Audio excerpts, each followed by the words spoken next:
97% lebih menular begitu ya dari varian corona yang asalnya begitu Pak Ari. Menurut Anda seberapa cepat mungkin virus varian ini beredar dan juga apakah benar jika kita berada dalam satu ruangan dengan orang yang terinfeksi varian Delta ini ada kemungkinan besar kita juga dapat terinfeksi? Ya, virus ini adalah makhluknya Tuhan yang paling paling pandai untuk beradaptasi dengan lingkungan barunya. Jadi artinya bahwa kalau virus ini masuk ke tubuh seseorang, dia akan beradaptasi dengan kondisi di tubuh orang tersebut. Dan ini akan berbeda dengan yang masuk di tempat lain. Nah, perubahan yang terlalu yang berbeda sekali ini sangat dipahami oleh teman-teman yang memang ahli virus. Saya kurang begitu memahami tentang hal ini. Tetapi yang saya bisa pahami adalah dengan adanya perubahan yang cepat dari virus ini memungkinkan mereka untuk bisa berubah sifat juga. Nah, sekarang bagaimana proses penularannya? Proses penularannya sama dengan yang sudah pernah kita dengarkan, yaitu melalui droplet yang kemudian menyebar atau aerosol yang merupakan droplet yang halus sekali, ya. Kalau kita berada dalam satu ruangan, katakan dalam waktu satu ruangan, kita akan menjadi potensi menjadi kontak erat apabila kita berada dalam satu ruangan tanpa menggunakan masker dan dalam waktu yang lama.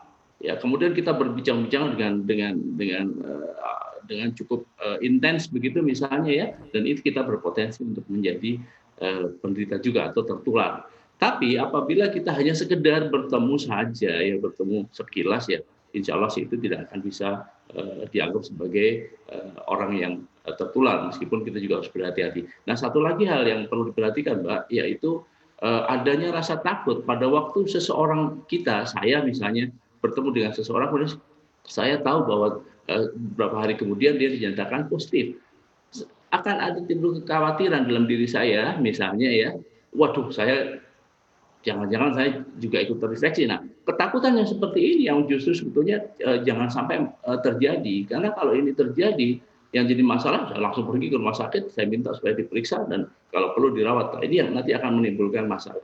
Ya, jadi artinya varian yang muncul memang informasinya begitu cepat untuk menular, ya.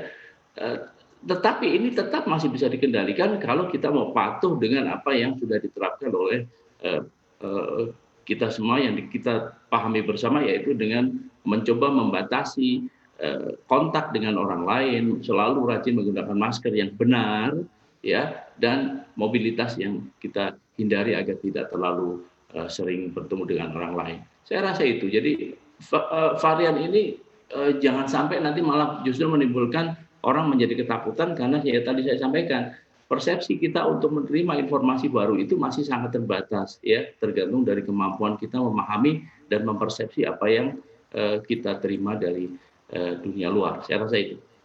Baik, lantas untuk langkah antisipasi yang harus dilakukan oleh masyarakat saat ini Pak Ari, apakah memang harus mendabelkan masker dan juga mungkin menjaga jarak lebih jauh lagi? Kita ketahui jarak saat ini ada di sekitar 1 meter begitu ya, apakah mungkin harus diperjauh lagi menjadi 2 meter atau sebagainya begitu Pak Ari? Jarak saya rasa sudah cukup.